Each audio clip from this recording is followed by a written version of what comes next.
Hiya, it's Sunday 5th of March, midday. I'm back here working on the car and I thought I'd come in today because it's a nice quiet day and I could get the car on the ramp, and as you can see it is on the ramp finally. So I've now had a chance to have a proper look underneath it, whereas in the past I've laid on the floor and did what I can while it was on axle stands, but nothing compares to having it up on a ramp and walking underneath there with a light and seeing what's going on. Now, happily, it is everything I expected underneath there. I knew there wasn't any rot from what I'd seen already, but to see just how good it is underneath there, all apart from, say, some surface rust where the underseal is peeled off, is solid.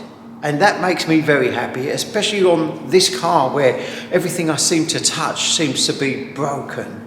So finally getting this chance to get underneath this car in a proper way and seeing what's going on has been something I've been anticipating for quite a while now.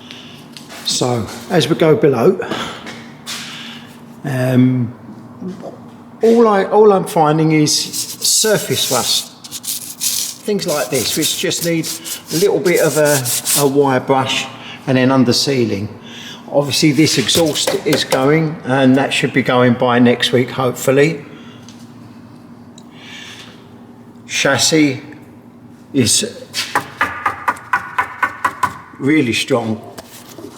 As I said, other than surface rust, there's no rot, nothing that ever needed welding underneath here. And from what I was told, this car had been sat for 40 years. Again, surface rust, but solid. Got a bit of a gearbox leak, not gearbox leak, oil sump leak. Now I have changed this nut, but for some reason it was still leaking. I don't know whether it needs tightening or some PTFE or something like that wrapped around it. But there you have it, a really good underneath of this car. So I'm going to get on and tidy this up for the next couple of hours, and that will be my job done for today and something else off my tick list. Right, I've had a delivery. I've had a couple of deliveries. One of the deliveries is this. I bought a brand new coil, sports coil. The guy who's going to come along and try and tune up the car suggested that I change the coil just to be safe, and so I've gone for a good sports coil. Also, I bought a new set of leads. Now the leads I've put on there were brand new anyway, but they weren't great quality. These are sort of kind of high performance leads. A nice clear blue plastically see-through thing anyway. These are meant to be delivering a really good spark. So these are things which I'm trying to do to get the car to run nicer. So as the guy who's going to come along and tune it said, let's begin with everything being perfect, i.e. the leads. We know we've got new spark plugs, now we've got a new coil, and then it's down to his tuning.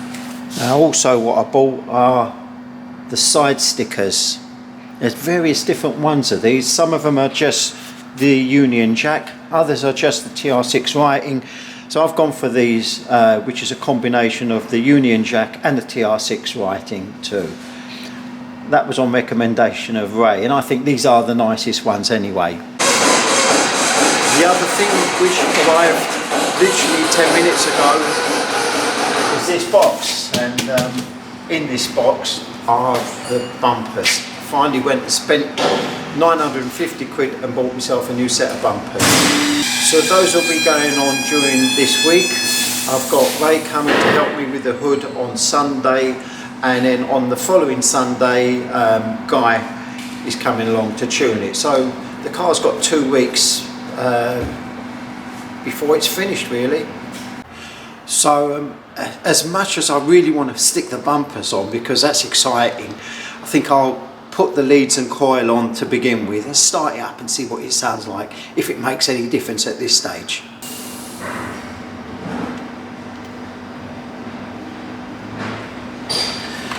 Right, so that's the coil connected. Now I've just swapped these leads over.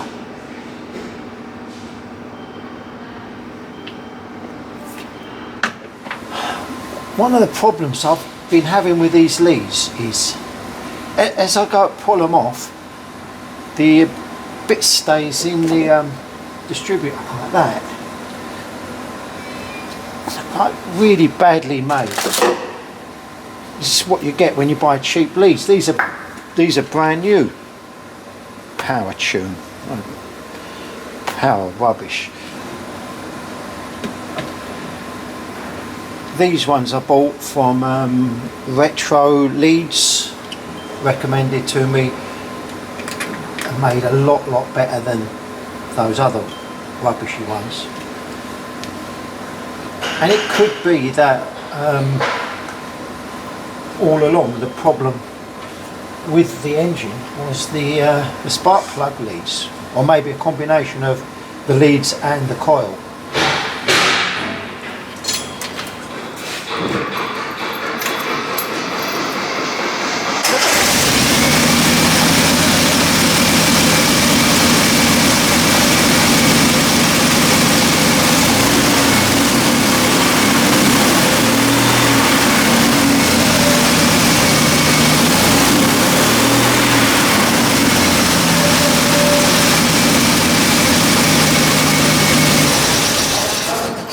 It starts alright, but it definitely sounds like it's missing on one of them.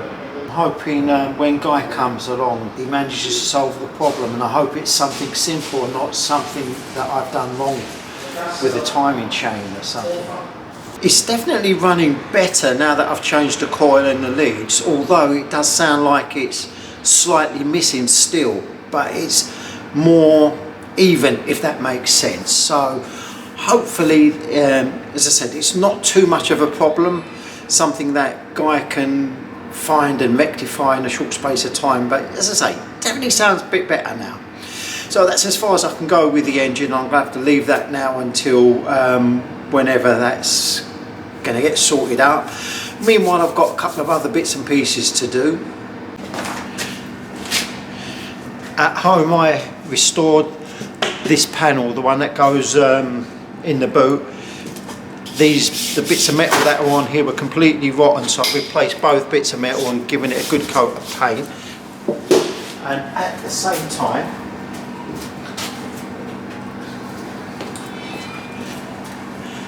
this piece of carpet, I thought it was a part of the interior, but it weren't.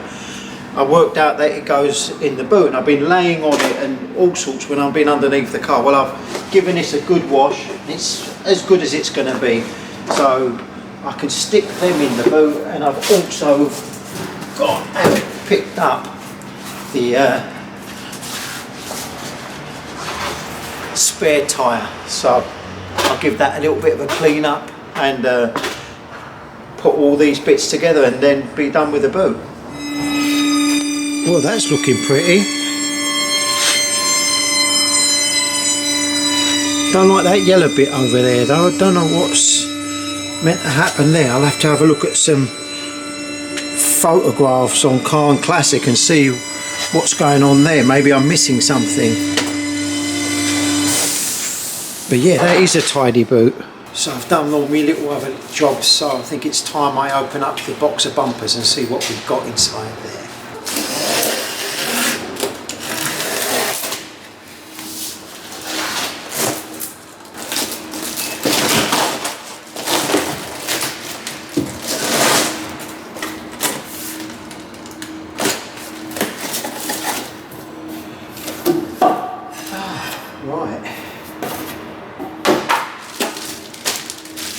Bonnet cable,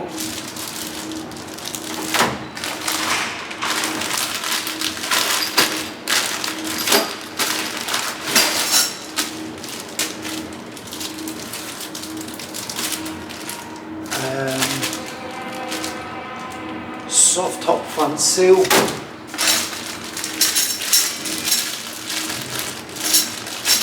Exhaust brackets.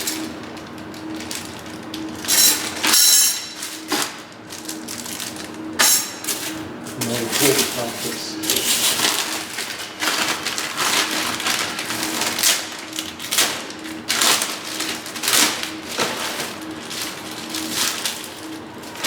More exhaust brackets.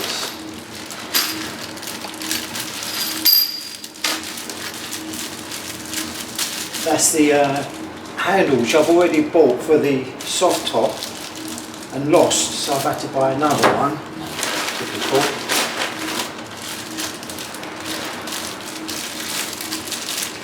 I believe these are all bolts for the exhaust.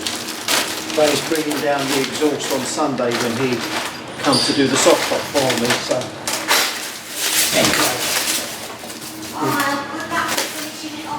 Thank you very much. You probably won't make a lot on it all the time. You've got all your man hours. If I count my hours, I'll probably on £1 an hour. Yeah. If that. But yeah, but isn't it nice when you get to the end of it, you can say, have you got before and afters? oh, I'm videoing it. Oh. I do YouTube videos. Oh, So I've got it all the way through. What's your name on there? You have to, it's a funny one. Treetop Spider. Treetop Spider. All one word. Yeah. And you'll see from the day I bought it and up until right now. Yeah. Oh, it's lovely. It is lovely. But is it ULEZ?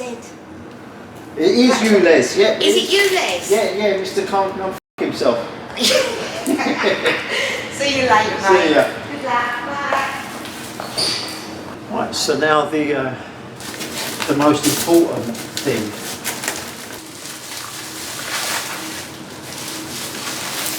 Oh, that's lovely.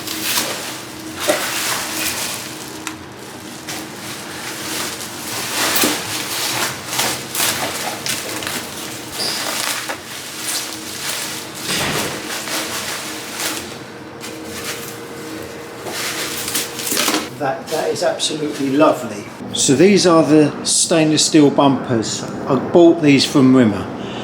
They come to about 950 odd quid. They're so well polished up. You couldn't tell, or I couldn't tell, if this was chrome plated or stainless steel. It's just so well made. These are worth the purchase at the end of the day. There was no way I was ever going to get anything decent second hand, and for all the holding out, this is now worth it. I think I've got to try and fit one of these today.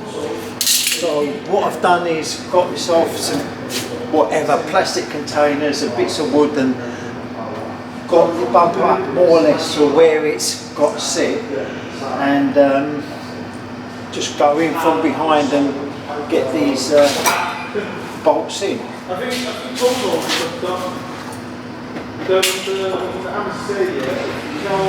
So there's the first look of the bumper on. Still got to catch those in there on the side there, but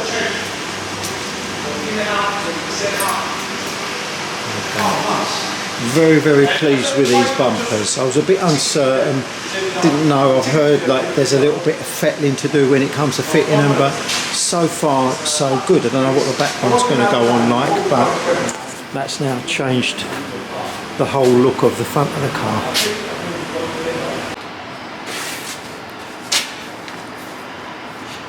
I've just gone to put these back bumper together. You've got the centre bumper and the two corners, and even though they've supplied a bag of nuts and bolts, what hasn't been supplied is the rubber that goes between this bit and that bit. I don't want to do it metal to metal. I don't think that's right. They should have a, yeah, that's not going to be right. There should be a rubber gasket that goes between them. So I've just spoken to Rimmer Brothers and asked them, like, well, should there be one in the packet here, you know, or is it something I've got to order separately, which doesn't seem right, because if you're buying a full set of bumpers, then you expect a full set of bumpers, not partial set of bumpers. So fortunately I can't do no more with this now. Worst case scenario, I'm going to have to buy the gasket separately, but that just means that I can't fit on the rear bumper today, which is a bit of a shame. So there's really not much more I can do to the car, as I said, until the hood is fitted, and I'll get the exhaust. I can fit the exhaust as well, and the guy who's going to come and do the tune-up. So these things are all kind of out of my hands for now. One of the two jobs I could do is, first of all, fit these side stickers on. That's one of the jobs, and the other job is to replace the hood cable. Minor job, so that looks like that's all I'm going to be doing for today.